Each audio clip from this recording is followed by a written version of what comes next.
This is Bloomberg Businessweek Daily, reporting from the magazine that helps global leaders stay ahead, with insight on the people, companies, and trends shaping today's complex economy, plus global business, finance, and tech news as it happens. Bloomberg Businessweek Daily with Carol Massar and Tim Stenovec, live on Bloomberg Radio, television, YouTube, and Bloomberg Originals. And a very good afternoon, everybody, across Bloomberg platforms. Carol Massar, Tim Stenovec. And I got to say, Tim, here we are, Thursday, February 19th, 2026. But we have seen this movie before.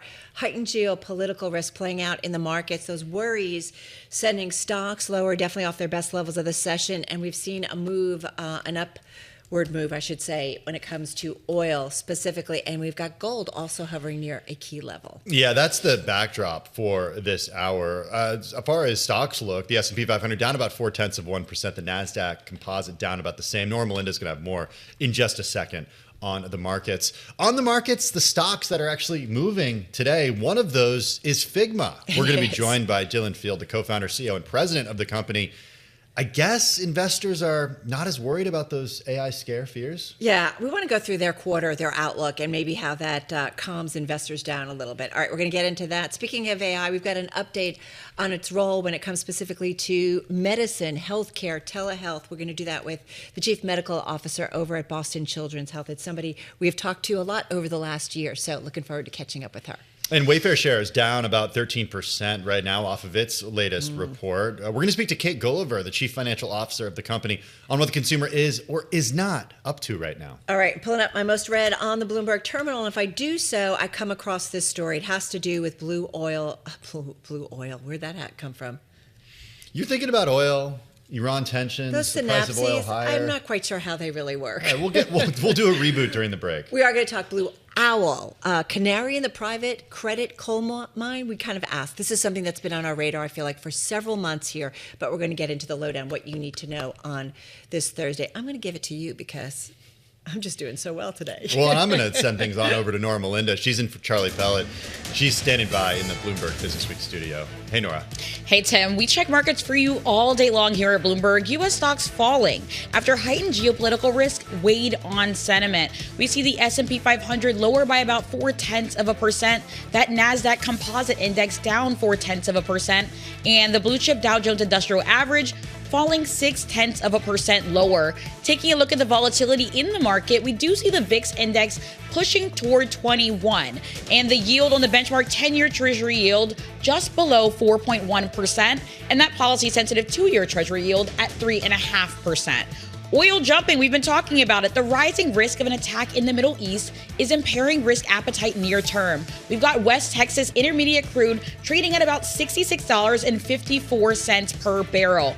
Economic data out this morning showed U.S. pending home sales fell in January to a record low as buyers remained unmotivated by lower mortgage rates and slower price increases. Bitcoin rising after a 2-day slump, up about 0.9% to trade at $66,885. And digging at some of the individual movers, we see Walmart shares are rising after the company issued a full-year earnings forecast that fell short of analyst estimates. So we are seeing a bit of a reversal there from earlier in the trading day. And moving over to shares of Deere, they're climbing for double-digit gains after the company boosted its annual profit outlook, anticipating a long-awaited upturn in the agriculture economy. And lastly, I've got my airs on shares of Klarna, plunging for a brutal day. We're down about 25% right now as we speak, less than 6 months after this company IPO'd.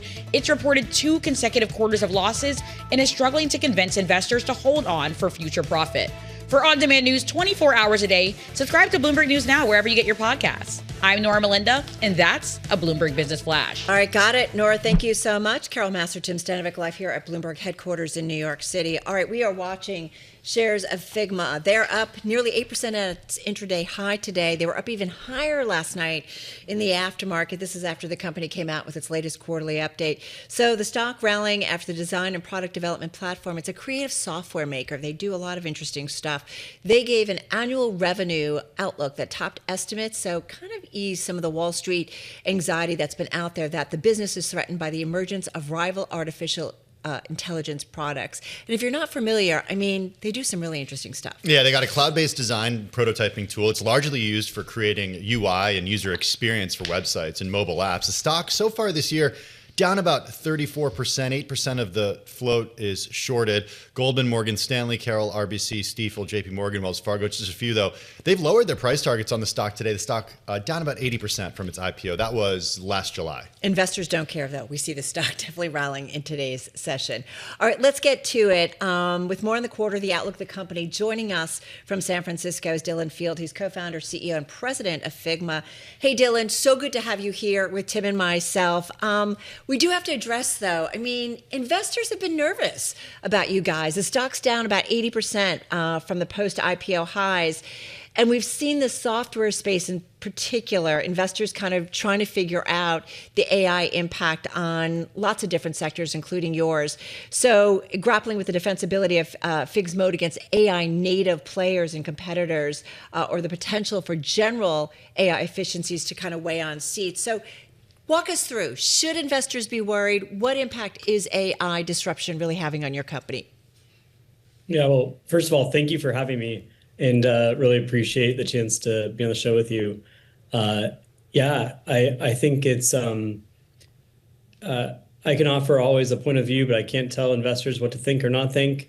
They're going to do that on their own. But for us, 2025, we look back on as a massive year for Figma. And our fourth quarter was our best quarter yet. We saw growth acceleration. We delivered $304 million in revenue last quarter. And that represented an accelerated year-over-year growth rate for the quarter of 40%. And for us, we look at the business and go, okay, as AI gets better, Figma gets better. And I think everyone should be thinking that way. As AI gets better, does your company and your products, do they also get better? We're also shipping faster than ever. Last year in 2025, we went from 4 to 8 products. And we also launched over 200 features, and that growth and that momentum has not slowed down. The velocity continues, and actually this week, we just launched a integration with Claude Code, where Claude Code can now go to Figma Design. So you can take the code you're working on and then take that state of the application and then move it into Figma Design. We can talk more about the benefits and why we did that later, but we're really excited because right now we are seeing people start in so many different places, whether it be a terminal, a prompt, or user interface design tool like Figma. We want to make sure that Figma is the place where it all can come together. And that's the platform that we're building.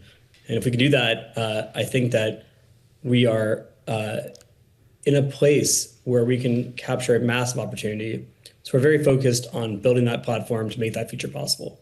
Still, I wonder about the message to investors who may be concerned about LLMs or just AI actually affecting your core business or your core features as the stock of the company gets lumped in with sort of like all of the SaaS play and this idea of a SaaS apocalypse. What would you say to investors out there who are a little gun shy when it comes to software stocks right now?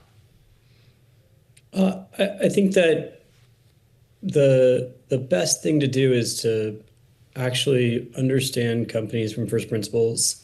And again, to me, the first and most obvious test is, okay, if AI and models are getting better, which I think is everyone's base case right now, that we're going to continue to see really significant increase in capabilities, then does the company get better too? And for Figma, we passed that test. We are, a year ago, we didn't have any notion of AI credits in the platform. Now we see more than 75% of our paid customers who are over 10K in ARR, they're consuming AI credits every week in Q4, as of Q4. And that, I think, speaks to some of the traction that we're seeing with our AI offerings. And also, over half of our large customers, they're building with our product Figma Make, which is a way to go from prompting and Figma Design to working application. Over half those large customers are building in Figma make on a weekly basis. And so that's up, by the way, from 30% in Q3. So significant increase, 30% to 50%. And I think overall, the platform is just very well positioned if you think about the product development lifecycle. Not everyone is thinking in code. A lot of people want to think visually. And if you can go create that map of what the software can be, and if you're not just urgently driving towards a solution, but rather you share our point of view, which is in a world of ever increasing competition in software, you don't just need to make a product, you need to make the best product. You need to lean in, actually have design as a differentiator, craft as a differentiator. You need a point of view. Then you need to select from this infinite option space out there of possibilities and curate the ones that are actually the best options for you to go build. And that's not work that is done in code. Code is linear. It's a linear process. You need to go and actually consider the full option space to go build the best thing. And that's what we're trying to enable for our customers. So how do you think the world, I mean, Dylan, this is great because I think we're trying to understand, especially when we see these sectors impacted by this AI scare, of just trying to understand how this is unfolding. And yet, kind of, would you agree that the AI disruption that we're seeing unfold and maybe impact certain sectors is kind of happening a little bit faster than we expected? At the same time, everybody seems to come on and say, we're really early in, when it comes to this process. So even if you are kind of somewhat upbeat, would you concede that we're not quite sure exactly how this might shape your company or, how this all impacts how we work going forward? I mean, there's still a lot to be figured out, right? Well, I think, again, there's frameworks you can use that are good tools here. Yeah. So, for example, I think that you can broadly bucket verifiable versus non-verifiable, and perhaps it's a spectrum, not a binary. But math, for example, as verifiable as it gets, you can understand if something that is a math theorem that AI generates, is provably correct based on formal verification systems. And because of that, we're going to see incredible progress in mathematics. I mean, it is just amazing what we're going to see in math. Code is closer to math in terms of its verifiability. Design, totally not verifiable. You could have 5 designers in a room debating what is the best design, and you could get like 10 or 20 or 30 opinions from those 5 designers. It is something that is very subjective. And yet, if you get it right and you can lean into craft and you can lean into design as a differentiator, that is how you're going to win in software. And also, it's not just that SaaS companies are software businesses and that's it. Every company is a software business today. Yeah. And so I think that every company really needs to figure this out. And if they can lean into design and really treat it with the reverence it deserves, then I think they will have a path to winning. But I think the ones that don't are going to have a hard time. Well, part of that path includes spending big when it comes to AI and working to improve those features and bring those features to your customers. How much are you spending on AI tokens? How much are you spending on the models? Yeah, we are not trying to be a frontier lab, first of all, just to be super clear about that. That's a game that we're not playing. And kudos to those that do. They are our partners, and we're very lucky to partner with them. And also, they're our customers. And it is, I think, very exciting to see how they're using Figma to help shape these surfaces. But yeah, you can see the spend around inference show up in our gross margin. And I think that we did well to hold that flat. And definitely, we're always looking at ways to be more optimization focused, but also you can see it as a proxy through how Make weekly active users, which we disclosed as well, grew 70% quarter over quarter. And I think that the way that the overall activity is growing the platform as it relates to not just that, but also the way that people are using some of our AI image generation capabilities and other AI features in Figma.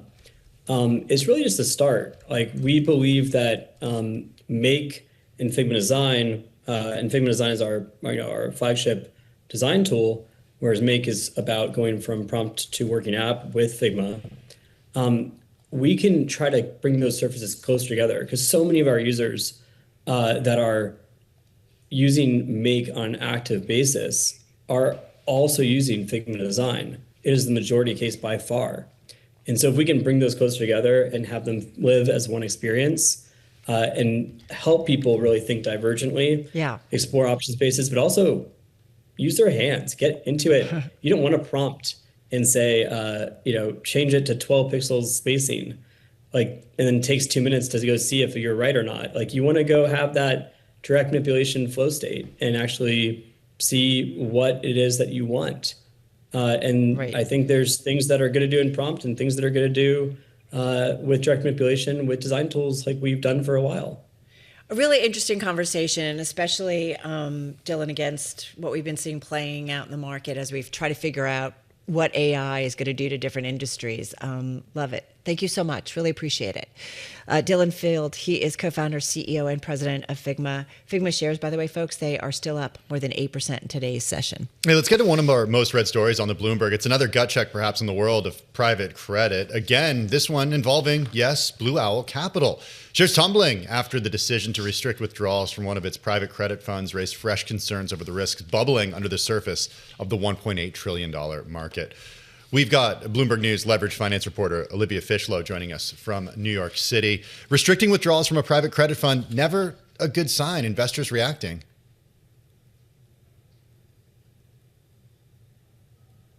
Hi, guys. Yeah. So basically what we've seen here is that this is one of Blue Owl's funds, a non-traded BDC, that they decided yesterday to ultimately restrict redemptions from. But what they did instead was they've sold loans from the portfolio in order to start paying investors back and winding down this vehicle. So help us understand, and I think, we've only got about a minute or so here, but it's just, what do investors need to understand this? Because we've been following Blue Owl for a while.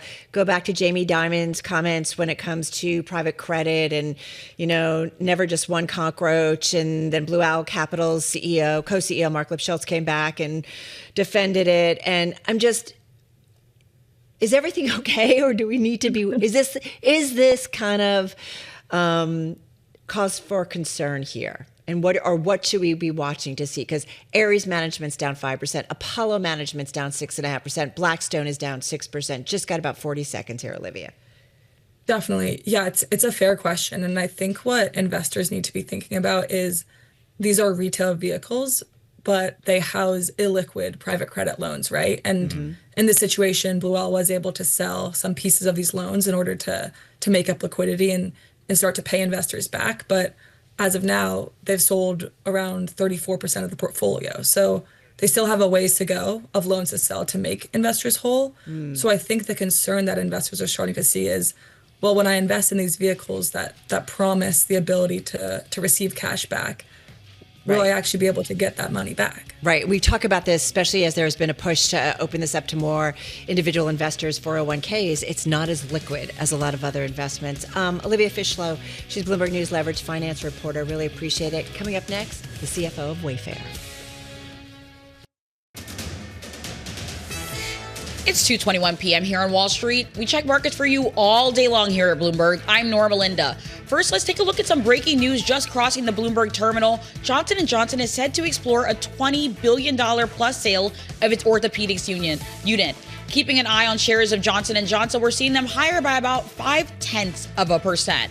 And over to broader markets, we see U.S. stocks are falling after heightened geopolitical risk weighed on sentiment. The S&P 500 down about 0.4%. That NASDAQ Composite Index down by just the same. And the Dow Jones Industrial Average lower by 0.6%. Looking at the volatility in the market, we see the VIX Index just above that 20 handle. And digging into treasuries, we see the yield on the benchmark 10-year treasury just below 4.1%. The policy-sensitive 2-year treasury yield at 3.5%.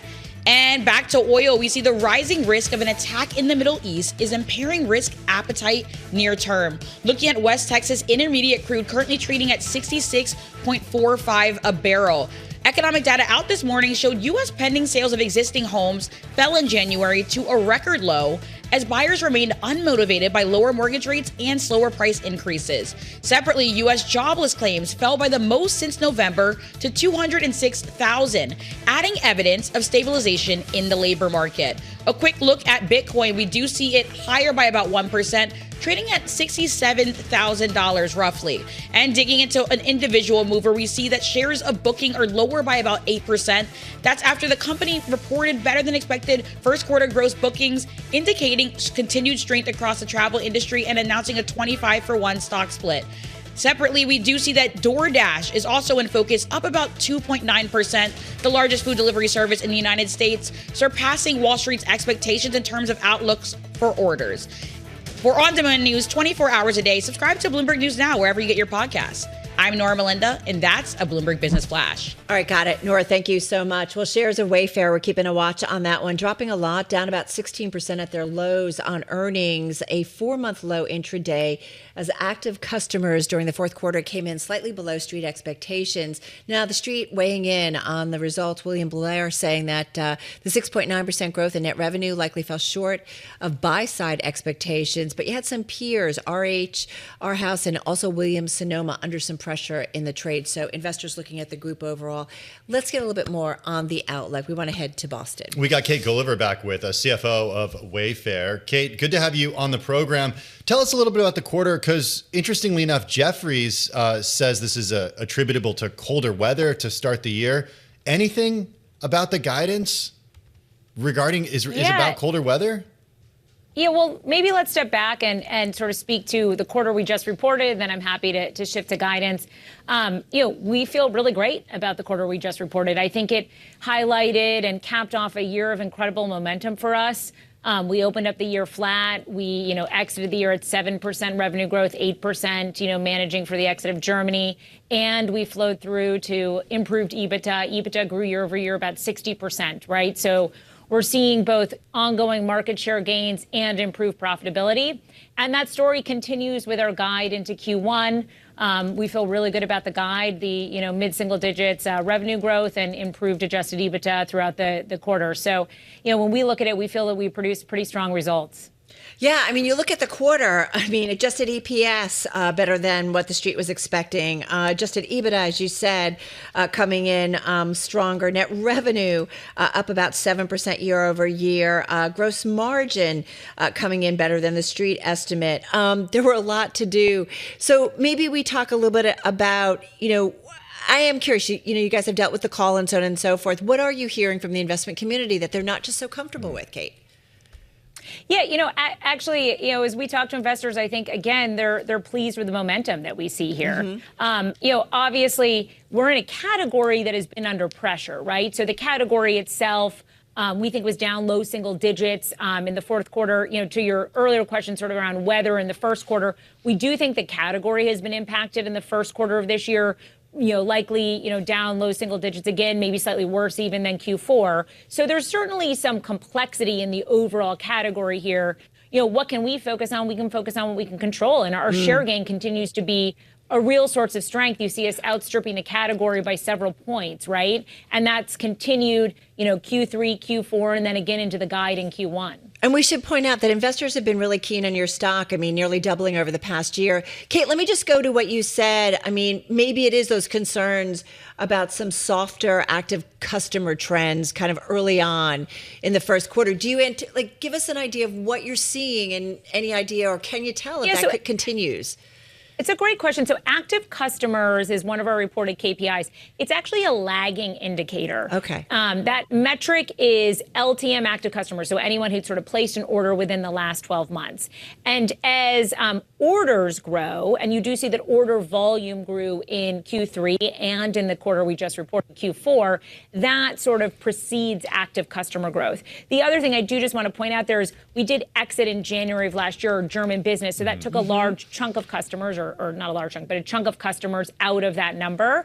And so as you're looking at that active customer number, obviously that came out. So we'll clear that comp. We exited that in January of this past year. You did say the sector has been under pressure, and Carol mentioned some of the peers. But what about the Wayfair consumer when they're buying something on the platform right now? Are they buying it because they need to replace something in their home? Are they buying it because they have extra money to upgrade something? What's the profile of the consumer? And in other words, how is the consumer doing?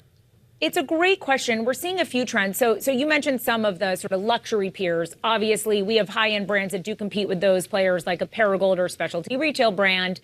The Wayfair brand itself, plays all the way from opening price point to, upper-end mass. So really spans the full range. And we have seen, a divergence, some of that K-shaped economy I'm sure we've all been talking about now for a bit. Certainly our Perigold brand or specialty retail brands are growing, really north of 20%, we said, in 2025. So you can see that accelerating beyond, the overall core business. And I think that speaks to the strength in that, higher net worth consumer.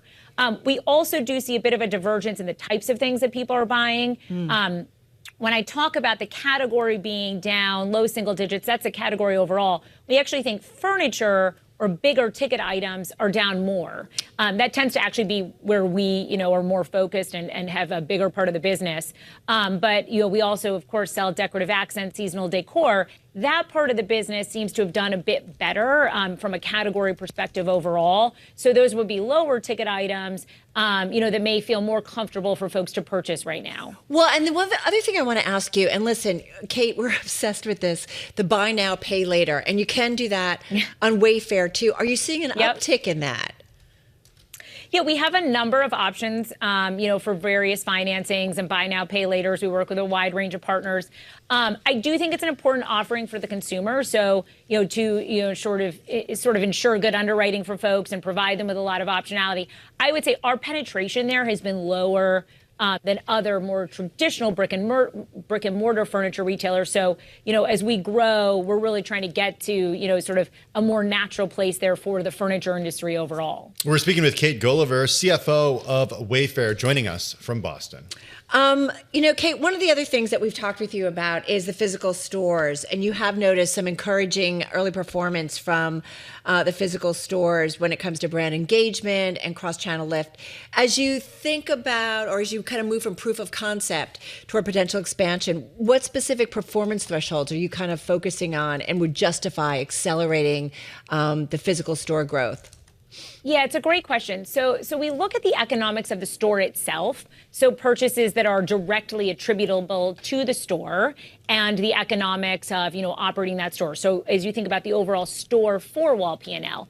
But one of the unique things about, building stores and you already have a well-established e-commerce brand is you do get to see a benefit in the area for the brand overall. But the other thing that we look at is, what in sort of industry parlance you might call the halo effect. But really sales that are attributable to folks that maybe came into the store and then, left and went and bought something or, had an idea about the store being in the area because they've heard more about it and therefore then shopped on our platform. And we've seen that continue to hold in really nicely. We gave a stat in our updated investor presentation today that the first store, which is in Chicago, if you look at the entire state of Illinois versus the rest of the country, since the store opened, it's had a 10% CAGR higher than the rest of the country. Wow. And that gives you a sense of, the momentum that you can get from the store. It's obviously a very crude metric, but it's an easy way to sort of explain it. So we really look at the combination of the store P&L and then the other benefits that come along with having the store. Well, that makes me want to follow, what metrics would cause you to maybe remain a little bit more cautious? So, if you open another store and the metrics aren't, so you're not seeing that kind of momentum that you're getting in the Chicago store, would you just say, okay, maybe it just depends on the city, the environment? There's a lot of specifics that can go into it. Yeah, I think our focus right now is on learning more about what makes a great store, right? Okay. So we have one store open. We're planning to open 3 more in 26. We have one opening soon in the Atlanta area. another one this summer in Columbus, and then in the fall in Denver. These will be, the Columbus store, for example, is 70,000 square feet versus the, other stores are roughly around 150,000 square feet. So we're testing out a slightly smaller format. We're testing out different types of shopping areas where we put the store. And so we intend to learn and then continue to refine the store model based on those learnings. So we are quite excited about it as a channel. Yeah. Kate, let's go from sort of like the old school store retail model to then what you're doing with AI and layering in AI. Don't you call stores old school? Oh, they are. I mean, they're coming but back, if you think about right, even Kate? Wayfair's omnichannel. model, though. We like the overall omni-channel experience. But how do you layer in personalization with AI? Yeah. And I'm curious how you do that in a way that actually makes you more competitive in this area. Yeah, we're really excited about what we can do with AI from the customer experience perspective. And we've already started some of that and piloted some of that on the site, and there's certainly more to come there. I think this category is a bit unique in that respect because it's a category that is a highly emotive category, right? It feels very personal to folks. It's not a commodity category where you're doing sort of standard replenishment. You want to, get a better sense and see the actual options out there. The brand is important. Our brand is important because you want to ensure the delivery experience is high quality. So we think that the category itself lends itself to bringing people to our site and engaging them in a unique way. One thing that we can do with AI is help get more personalized for your style preferences. I'm sure if the three of us were to pick an end table, we'd all pick different end tables. What we'd love to do is make sure that when we land on the site, we're serving up to each of us exactly that end table that we want. Generative AI allows us to do that in a faster, more nimble way. It also allows you to play around with discovery. So if you were to go on the app today into the Discover tab, you'd see a whole catalog of images, and you can create more yourself if you want, that are, Gen AI created that then allow you to shop the catalog based on the type of room that you're designing or the aesthetic look that you're looking for. And I think that kind of engagement and interaction is really compelling in this category. So I know, Kate, if we had asked Tim, like if we were going, you, me, and him shopping for pillows, he would say, no more pillows. I don't know about your household, but that's what happens in my household. Just get in the way. Fortunately, people have an insatiable demand for pillows, so we will keep selling them. Thank God, thank God. Always appreciate getting time. It is a great read on the consumer and finding out what's going on. Kate, be well. Thank you. Kate Gulliver, she's the Chief Financial Officer of Wayfair. It's true. My husband's like, what are all these pillows? Yeah, what do you mean I can't use them to sleep? To sleep, yeah. And then you put them back on after you make the bed. I have a little bin on the side of the bed. Where do you put them? Do you have a bin? I have a little bin that I put them in while I sleep. All right. Because you're not supposed to sleep with them. When we come back, Washington's impact on medicine and science. The Chief Medical Officer at Boston Children's next. It's 2:40 p.m. here on Wall Street. We check markets for you all day long here at Bloomberg. I'm Nora Melinda. U.S. stocks are falling amid heightened geopolitical risk weighed on sentiment.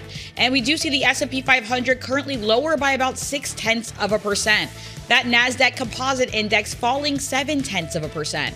And the blue chip Dow Jones Industrial Average lower by about 0.9%. Keeping an eye on the volatility in the market, we see the VIX Index pushing above that 21 handle. And the yield on the benchmark 10-year Treasury just below 4.1%. And moving over to the policy-sensitive 2-year Treasury yield at 3.5%. Oil jumping. The rising risk of an attack in the Middle East is impairing risk appetite near term. We see West Texas Intermediate crude currently at $66.53 per barrel. Economic data out this morning showed U.S. pending home sales fell in January to a record low as buyers remained unmotivated by lower mortgage rates and slower price increases. Moving over to Bitcoin, keeping an eye there, we do see Bitcoin higher by about 0.6%, currently trading above that $66,000 handle. And some of the individual movers that we're keeping an eye on, shares of Carvana, currently lower by about 9.5%. This after higher than expected costs dented its fourth quarter profit in a sign of growing pains as the company pursues rapid growth. And an eye on retail, Walmart shares currently lower by about 0.7%. That's after the company issued a full year earnings forecast that missed the average analyst estimate. The retailer pointing toward the need for flexibility amid unpredictable times for consumers. For on-demand news 24 hours a day, subscribe to Bloomberg News Now wherever you get your podcasts. I'm Nora Melinda, and that's a Bloomberg Business Flash. All right, Nora, thank you so much. Carol Massar, Tim Stenovec, live here at Bloomberg headquarters in New York City. Well, Bloomberg Opinion's Lisa Jarvis is out with a column this week. She's a former executive editor of Chemical and Engineering News. She writes about the first year of the Trump administration and the first year of HHS Secretary Robert F. Kennedy Jr., and how his changes have shaken medicine and science in the U.S., leading to a loss of confidence in health agencies and wreaking havoc on public health. So we wanted to get a view with a great voice that we've talked to and leaned on in the past year or so, here to talk about the macro environment for U.S. healthcare and the ever-growing role also of technology and AI. That's top of mind as well. Let's get to our Bloomberg Businessweek Women's Health segment, where we focus on key issues and developing technologies impacting the present and future of women's health around the world and really health more broadly. Great to have with us Dr. Joan LaRovere. She is Chief Medical Officer at Boston Children's Hospital, and she's, of course, out there in Boston. Dr. LaRovere, so great to have you back with us. How are you? I'm wonderful, Carol. Thank you so much for having me back again. Love being on your program. Well, Tim and I are glad to have you back as well. We have leaned on you and your team a lot in the last year. I do want to ask just broadly a macro view about what our Bloomberg Opinion columnist wrote about some of the changes of the past year that have come when it comes to childhood vaccine schedules, chaos at the FDA and CDC, what it's really mean, and just trying to understand, because it does feel like over the year when it comes to Washington, some things get dialed back, are more rhetoric than action, but you are at a front seat or in a front seat to all of this. Tell us about the macro environment when it comes to running a healthcare institution, a hospital in this environment. What impact has the White House had on all of you? Well, there's always change in macro environments. I think that is just the nature of the world. And it is an important time in terms of so much change globally that we're living through. Certainly, I think, as I've said to you in the past, our focus here at Boston Children's Hospital is entirely on our mission. How do we get the best, most high quality care and access to children, both in Boston, New England, nationally, internationally, for the many, many children that come and seek care from us. And we also act, I think, as a world opinion leader in healthcare for children. And we really just focus on that mission, Carol. Is that mission, though, not necessarily the mission of Boston Children's, but is the idea that the U.S. has these facilities, and the U.S. is a leader when it comes to being at the vanguard of this research and this treatment. Is that at risk with the pullback in funding? Well, we'll see what happens with funding, Tim. I mean, as an institution, thankfully, we've weathered things and we're still full steam ahead in terms of our research, our innovation, and our care for children. I think it is super important that we continue to invest in healthcare as a nation, and particularly in the science and the research that drives the innovation engine of this country and creates the new therapies. I mean, I think that's the real moment of this time.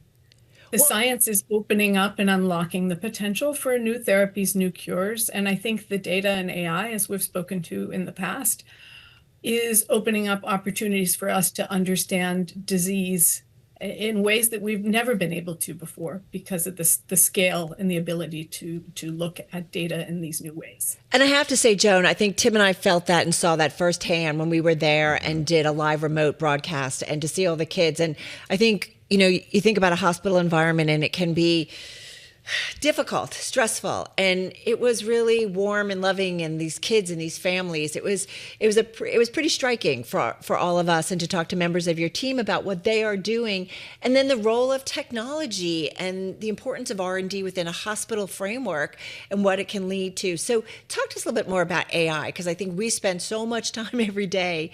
Tell us how it continues to impact your world and how it's helping in either the care of kids, children, and even women's health overall. Sure. Yes, I definitely. I love to talk about that topic because I think it's unlocking the capability to understand things at a more personal level. We're in early innings of this, where if I think about it from the hospital standpoint, we're making sure we're getting the right tech architecture and infrastructure, because that is so important to maximizing the capabilities. And as I spoke to you before about the work with Virtue Foundation, similarly, we're putting in place the right tech architecture and infrastructure to be able to see across a global lens in low and middle income countries. So I think the first piece is that you need the right architecture and framing of the data to be able to unlock what's in it. And we're very focused on that here at the hospital. I'm very focused on that in terms of the work of Virtue Foundation, because that is the opportunity of our time. And I think we're going to be able to get into much more personalized care and understanding of disease and disease across populations, whether that's gender or race or environment, physical environment, how these things are impacting who you are and how you are progressing through illness. What's the promise of success there for our kids, for future generations, like within our lifetimes? What does that actually look like if we achieve what you think we'll be able to achieve in the coming years?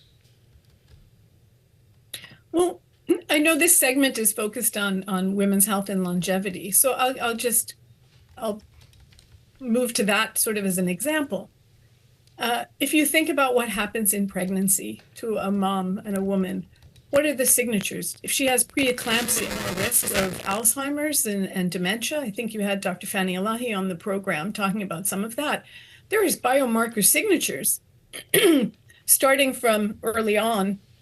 They're going to tell you something about a trajectory. What does it mean for that child if the mother had preeclampsia or the mother had diabetes of pregnancy? Does that have an impact on the child's long-term health? And how do we think about that if it's a female baby? What happens as throughout the life cycle in terms of hormones? So starting her menstrual cycle, we know from, I think you had Martha Murray, our chief of orthopedic surgery on, we know that girls are more at risk of an ACL tear when they have their menstrual cycle, right? These are the things that get unlocked in the data, and we can start thinking about it longitudinally. Bone health is being laid down in that moment in life. How are we measuring it? How are we thinking about it? And how will that link to a menopausal woman who now is thinking about osteoporosis when you probably should have been thinking about osteoporosis over the 51 years before that? Yes. Now you're hitting menopause, right? So Carol, that's a subject near and dear to all of us. What is the data that we actually have on that? How do we actually think about women as they're laying down heart disease, metabolic disease, hypercholesterolemia, Alzheimer's, dementia? Joan, we can start to understand this, I think, in a much better way and open up opportunities. Amen. We're going to continue this in the future. We'll be right back.